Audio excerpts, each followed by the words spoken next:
wabarakatuh. Salam sejahtera, Om Swastiastu, Namo Buddhaya, salam kebajikan, salam kenal. Saya RR Maha Kalyanamita Anggoro, dosen program studi S1 Musik Fakultas Bahasa dan Seni Universitas Negeri Surabaya.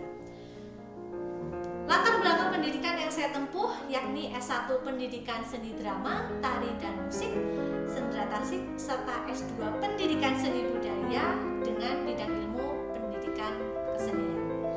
Selama menjadi dosen di program studi S1 Musik Fakultas Bahasa dan Seni Universitas Negeri Surabaya, saya telah mengampu beberapa mata kuliah yakni metode kelas musik, instrumen pokok tingkat indria, instrumen pokok tingkat muda, instrumen pokok tingkat madya, instrumen pokok tingkat utama, sejarah musik, telaah kurikulum sekolah, pengembangan perangkat pembelajaran seni budaya, kajian pedagogik musik, psikologi musik, harmoni, serta microteaching.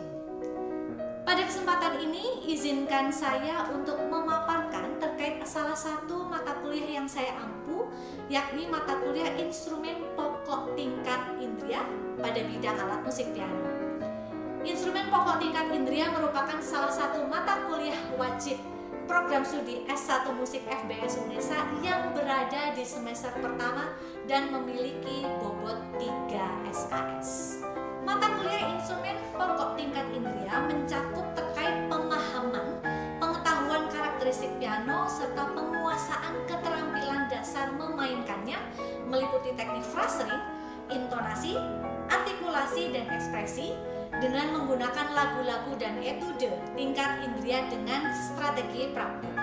Mata kuliah ini disajikan dalam berbagai strategi, mulai dari direct learning, tanya jawab, demonstrasi, praktek, hingga project based learning. Adapun capaian pembelajaran program studi yang terkandung dalam mata kuliah ini meliputi 1. Mampu menguasai teori dan praktek instrumen atau vokal untuk merancang metode pembelajaran, pengembangan, pementasan, penciptaan, dan pengkajian musik, serta 2. Mampu mengaplikasikan aspek teori dan praktik dalam bermusik yang hasilnya ditampilkan dalam bentuk pertunjukan individual dan instrumental atau vokal recital. Berdasarkan capaian pembelajaran program studi tersebut, maka diterjemahkanlah ke dalam capaian pembelajaran mata kuliah yang terdiri dari 1. Memiliki sikap disiplin dan tanggung jawab yang tinggi dalam memainkan instrumen piano. 2. Memanfaatkan sumber belajar dan TIK untuk mendukung perancangan dan pelaksanaan perkuliahan instrumen pokok tingkat indria, meliputi studi pustaka untuk mendapatkan data bentuk model piano dan teknik bermain piano, melakukan browsing internet untuk mendapatkan data dan juga bentuk pola latihan instrumen piano yang terbaru dengan cara mengunduh pada situs yang gratis ataupun yang berbayar. Kemudian yang ketiga, merancang atau menyusun atau mendiskusikan atau mempresentasikan bentuk pola-pola dalam instrumen piano. Dan yang keempat, memiliki pengetahuan tentang instrumen piano, keterampilan memainkan instrumen piano dengan berbagai macam teknik pada tingkat indria, serta dapat menyajikan lagu untuk latihan instrumen piano di depan kelas. Dalam mendukung ketercapaian mata kuliah instrumen pokok tingkat indria ini, terdapat beberapa materi yang saya sampaikan meliputi materi tangga nada, basic skills, etude, baik etude teknis dan juga etude melodis, serta repertoire piano pada tingkat dasar. Pada kesempatan ini saya akan mengajar mata kuliah instrumen pokok tingkat indria dengan mode perkuliahan luring, sehingga dapat menunjukkan interaksi langsung antara dosen dengan peserta didik, dalam hal ini mahasiswa. Mengenai sub CPMK yang dicapai yakni mampu memainkan tangga nada C, G, D, A, dan E mayor, serta mampu mengidentifikasi notasi balok dalam suatu repertoire piano secara tepat. Untuk mendukung ketercapaian sub CPMK tersebut, maka asesmen yang dapat saya lakukan yakni dengan teknik praktek atau unjuk kinerja, dengan indikator penilaian sebagai berikut: mampu menunjukkan postur bermain piano secara tepat, lalu mampu mengidentifikasi anggota notasi dalam tangga nada C, G, D, A, dan E mayor, mampu memainkan repertoar piano dengan notasi yang sesuai dengan partitur musik, serta mampu mengaplikasikan permainan tangga nada C, G, D, A, dan E mayor dengan penomoran jari yang tepat. Demikian yang dapat saya sampaikan. Sekian dan terima kasih. Oke, assalamualaikum warahmatullahi wabarakatuh.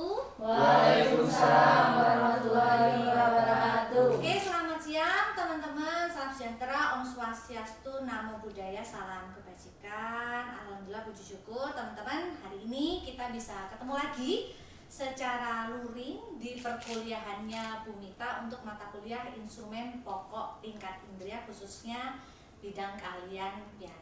Oke, sebelum Bu Mita mulai, nampaknya Bu Mita harus cek dulu presensi kehadiran hari ini. PJ kelas bisa dibantu hari ini aman semua? Aman Bu, hadir semua. Oke, sip, hari ini hadir semua.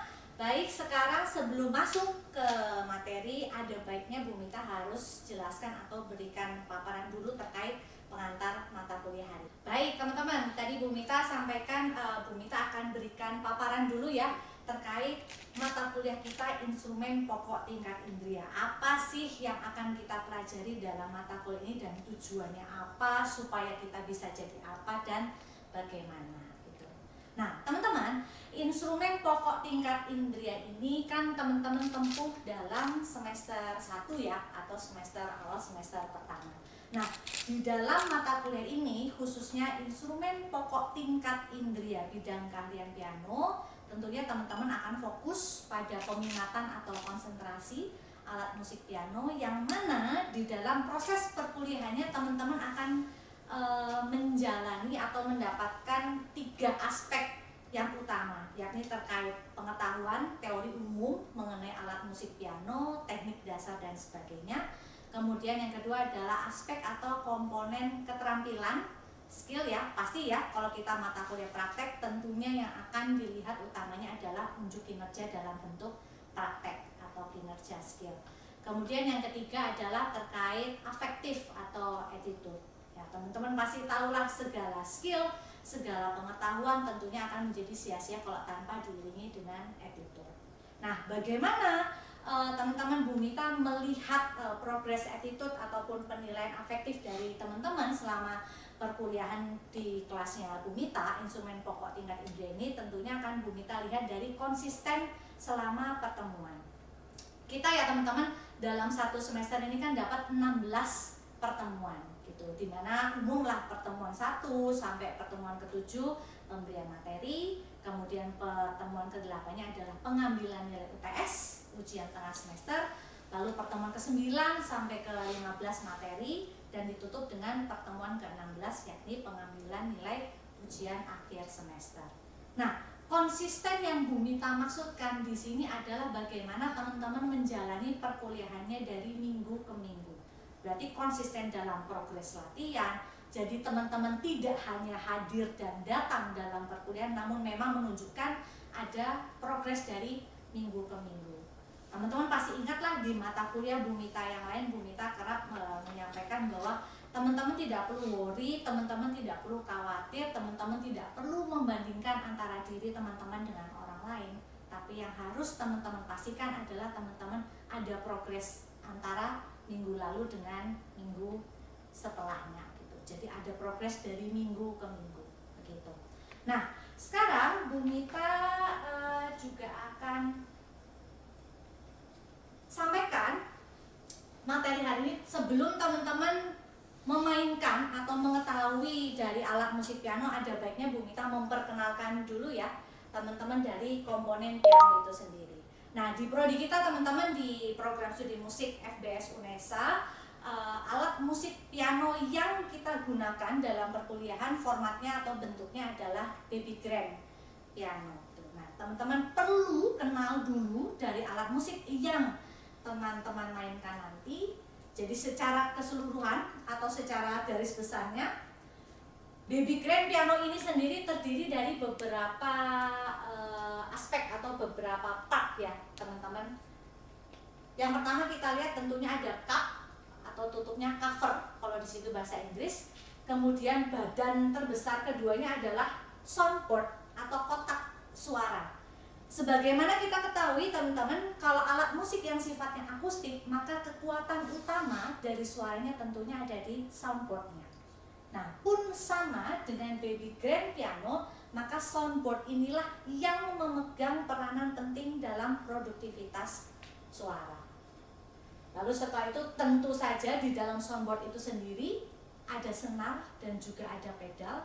Karena kita ketahui bersama ya, alat musik piano itu kan alat musik yang dipukul. Kenapa bukan dipukul? Kenapa kok bukan dipencet Bu Mita? Kenapa kok dipukul? Karena mekanisme produksi suara dari piano bukan pada touch-nya, tapi sebenarnya adalah pada string yang dipukul oleh hammer atau oleh palu-palu yang ada di dalam soundboard tersebut. Kemudian ada touch keyboard 8 oktav standar, lalu ada kaki baby grand dan juga ada pedal. Oke, nah sekarang Bu Mita akan coba aplikasikan ke baby grand kita yang cantik warna putih ini. Kalau tadi teman-teman lihat ada beberapa bagian dari baby grand, sekarang Bu Mita mau coba cek ombak dulu apakah teman-teman kalau melihat antara di gambar dengan yang ada di baby grand. Bu Mita mau coba cek dulu, barangkali teman-teman ada yang bisa menjawab. Yang bagian yang Bu Mita tunjuk ini, apakah sekiranya teman-teman mengetahui? Ada yang bisa angkat tangan? Oke, bisa sebutkan nama dan NIM? Oke, jadi saya Juwita Wulandari dengan NIM belakang 076. Jadi bagian yang ditunjuk Bu Mita tadi itu adalah cup atau cover dari baby grand. Oke, kita beri tepuk tangan teman-teman.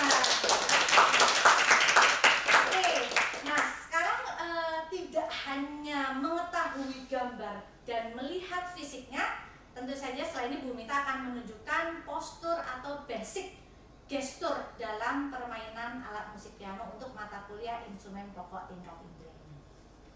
Baik teman-teman, tadi setelah Juwita mampu mencoba menjawab dari apa yang Bu Mita tanyakan terkait kesesuaian dari gambar baby grand ini dengan apa yang teman-teman lihat di depan alat musik yang akan menjadi teman kita selama 1 semester.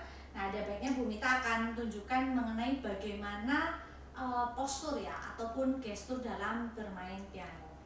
Kalau kita memainkan suatu alat musik, betul, utamanya kalau piano kita mengutamakan pada pergerakan jari.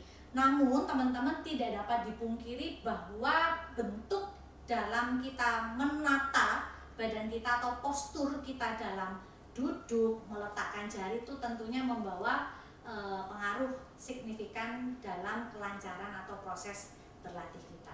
Oke, jadi Bu Mita kayaknya bisa minta teman-teman untuk mendekat ke piano. Bu Mita akan tunjukkan secara langsung. Halo teman-teman. Oke teman-teman, ini dari physically ya, alat musik baby grand piano. Tadi Bu Mita sampaikan yang ada di gambar yang teman-teman lihat tadi, touch-nya standar untuk semua jenis piano, baik itu keyboard ataupun piano akustik jenis apapun, semuanya standar. Dia ada 8 oktav, jadi mulai dari range suara yang paling rendah sampai range suara yang paling tinggi bisa di hands on atau bisa di handle oleh alat musik piano. Nah, kemudian tadi Bu Mita sampaikan sebelum memainkan alat musik kita harus tahu dulu bagaimana postur yang baik dan benar. Postur dalam bermain alat musik teman-teman, terlebih lagi kalau kita bermain alat musik piano, tidak semata-mata hanya kebutuhan estetis ya. Ada orang awam yang menganggap bahwa kalau kita misalnya duduknya bagus supaya bagus, kalau misalnya di shoot video biar kelihatannya cantik, biar kelihatannya ganteng, bukan seperti itu. Padahal postur dalam bermain piano sangat membawa pengaruh dalam keluasan dan kemudahan kita dalam menggerakkan jari-jari kita. Diawali dari mana teman-teman? Bukan diawali dari jari tapi dari posisi kursi. kursi pada piano kan dia sifatnya portable ya teman-teman, dia bisa digeser maju ataupun mundur. Menyesuaikan apa? Bukan menyesuaikan kemauan sendiri, tapi menyesuaikan dari tinggi badan. Nah, bagaimana mencontohkannya? Bu Mita ambil contoh di badannya Bu Mita sendiri. Bu Mita lebih suka set pianonya sesuainya ya, lebih tepatnya lebih sesuai dan lebih nyaman. Semisal kaki Bu Mita ukurannya dia bisa membentuk sudut lebih dari 90 derajat. Jadi cara mengukurnya adalah jangan sampai ketika teman-teman meletakkan kaki, utamanya meletakkan kaki di pedal piano, posisinya jangan sampai kurang dari sudut 90 derajat ataupun lurus. Akan lebih bagus kalau dia membentuk sudutnya adalah 120 derajat. Lalu bagaimana dengan posisi kaki kiri? Posisi kaki kiri bisa diletakkan sejajar dengan badan atau agak sedikit lebih mundur daripada kaki yang kanan. Nah, terus Bu Mita, apakah kaki kiri tidak tergunakan ketika kita bermain pedal? Tentu saja digunakan. Namun secara penggunaan tentunya akan lebih banyak bila menggunakan kaki yang sebelah kanan. Itu mengenai postur dari duduk, kaki khususnya. Kemudian yang kedua adalah kita naik sedikit ke bagian panggul dan juga punggung bagian bawah. Dalam bermain piano teman-teman pasti sering lihat ya, duduknya selalu tegap, dan sekali lagi ini bukan semata-mata terkait estetika atau keindahan atau sedap dipandang saja, tapi terkait kebutuhan permainan.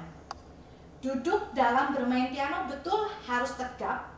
Nah, supaya mengantisipasi supaya teman-teman tidak kaku atau tidak terlalu capek, maka sebenarnya posisi duduknya rileks saja. Berat badannya teman-teman atau massa tubuhnya teman-teman difokuskan kepada panggul. Jadi teman-teman bisa tetap tegap namun tetap rileks dan tidak cepat capek. Bahu pun juga demikian teman-teman. Oleh karena postur punggungnya diminta untuk tegap, maka ada baiknya bahunya pun juga menyesuaikan terbuka dan tegap. Setelah posisi kaki, lalu posisi panggul dan punggung serta bahu sudah tepat, maka kita bisa lanjutkan dengan postur tangan. Postur tangan sendiri teman-teman dalam bermain piano kita bisa lihat mulai dari lengan atas ya. Bu Mita sampaikan dulu bagiannya, yang ini namanya lengan atas, lengan bawah, kita punya pergelangan tangan, kita punya punggung tangan, lalu kita punya penjarian. Nah, posisinya yang pertama adalah dari lengan atas. Bagian lengan atas sifatnya sama seperti kita meletakkan kaki. Jadi diupayakan dia membentuk sudutnya lebih dari 90 derajat. Waduh, apa ya harus diukur banget Bu Mita 90 derajat, 120 derajat dan sebagainya. Cara melihatnya mudah kok teman-teman. Kalau teman-teman melihat dari badannya teman-teman sendiri, diusahakan siku dari tangannya ini tidak berhimpitan dengan badan, tidak di belakang pun juga tidak berhimpitan, agak sedikit maju ke depan, sehingga kalau kita membentuk sudut dia bisa diukur seakan lebih dari 90 derajat atau ukurannya sekitar 120 derajat. Lalu setelah dari lengan atas kita turun ke lengan bawah. Nah, bagian yang utama dari permainan piano ada di lengan bawah ini teman-teman. Mulai dari lengan bawah, pergelangan tangan dan punggung tangan diupayakan dia sejajar, lurus. Baru melengkungnya adalah pada ruas atau buku-buku jari. Jadi teman-teman bisa perhatikan jangan sampai utamanya pergelangan tangannya ini dia terlalu cembung naik ke atas, pun juga tidak disarankan terlalu cekung ke bawah. Jadi ada baiknya bentuknya adalah sejajar, mulai dari lengan bawah, pergelangan tangan hingga punggung tangan. Melengkungnya baru pada ruas-ruas jari. Oke, Bu Mita akan coba ya aplikasikan atau tunjukkan secara langsung bagaimana kita aplikasikan proses pembacaan notasi balok. Pasti ya kita menggunakan notasi balok di program studi musik. pembacaan yang kita gunakan adalah notasi bawah. Bagaimana cara kita mengaplikasikan not yang ada di staf paranada ini ke dalam alat musik piano. Nah, teman-teman pasti tahu ya, bermain piano itu kan pakai dua tangan ya teman-teman. Ada tangan kanan, lalu ada tangan kiri. Nah, otomatis staf atau paranada yang kita baca pun juga ada dua level. Ada staf yang atas dan staf yang bawah. Staf yang atas tentunya untuk tangan kanan, staf yang bawah tentunya untuk tangan kiri. Nah, mengenai tanda kunci atau clef yang kita gunakan baik di staf atas dan staf bawah itu tergantung atau menyesuaikan dari register suara. Kalau teman-teman sering dengar, oh kalau kunci G itu pasti tangan kanan, kunci F itu pasti tangan kiri. Nah, acuannya bukan seperti itu, teman-teman. Tapi yang menjadi acuan adalah register. Nah, sebagaimana teman-teman tahu range dari piano, utamanya piano akustik ini kan dia ada 8 oktav. Dia bisa menjangkau 2 clef. Ada bass clef, kunci F, dan juga ada treble clef atau kunci G. Nah, untuk suara middle sampai register atas, dia merupakan ranah dari treble clef, kunci G. Sedangkan untuk middle voice sampai dia yang lower voice atau suara batas bawah, dia ranahnya punyanya kunci F atau bass clef. Sehingga kalau teman-teman lihat ketika membaca staff atau partitur dari musik scoringnya dari alat musik piano, misal teman-teman lihat ada kunci G dan kunci F, berarti posisinya dia pasti di register tengah. Namun kalau teman-teman lihat ada pakai stafnya kunci G dan kunci G, berarti otomatis dia permainannya ada di register atas. Pun sebaliknya kalau teman-teman lihat ada kunci F dengan kunci F, berarti otomatis dia mainnya adalah register bawah gitu. Jadi penggunaan tanda clef bukan mengenai tangan mana yang akan dimainkan, tapi terkait register suara mana, letak atau posisi permainan, oktav permainan kita dalam alat musik piano. Oke, Bu Mita akan contohkan dulu bagaimana cara menggerakkan jari, lagu, tangga nada, repertoar, etude jenis apapun, semuanya pasti berangkat dari cara menggerakkan jari yang benar. Analoginya simpelnya seperti ini. Gimana kita mau bisa lari kalau kita belum bisa jalan? Nah, sama, bermain piano pun juga begitu. Bagaimana kita bisa bermain tangga nada, etude ataupun repertoar apapun, tapi kita tidak mampu atau belum bisa menggerakkan jarinya secara benar. Gitu.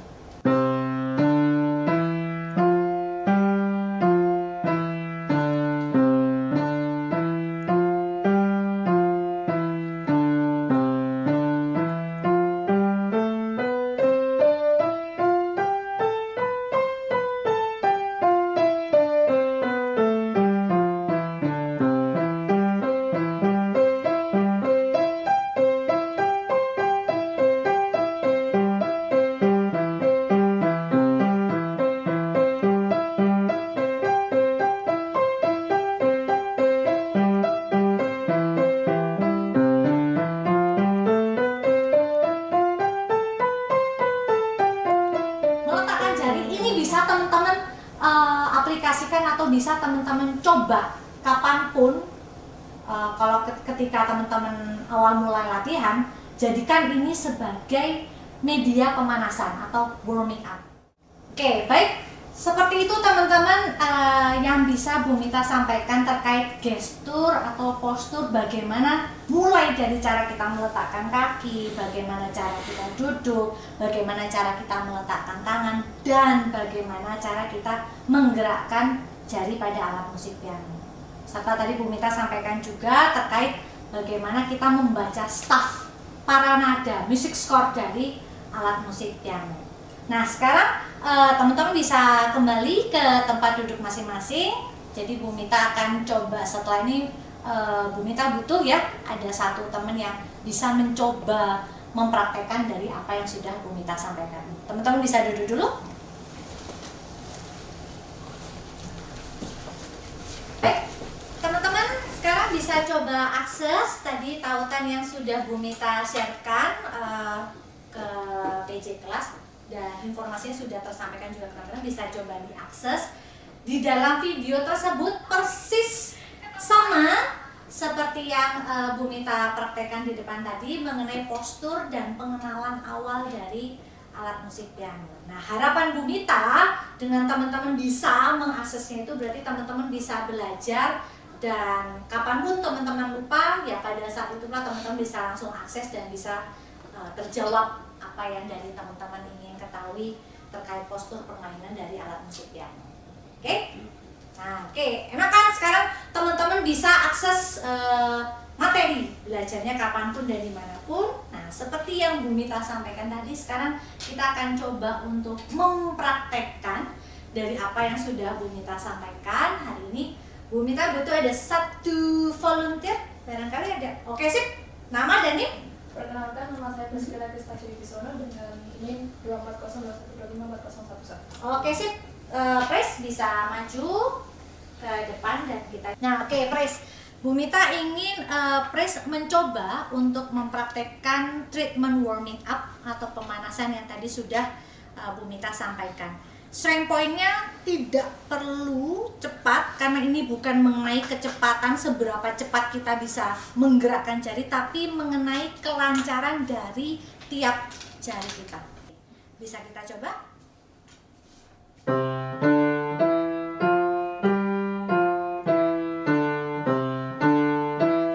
Terus?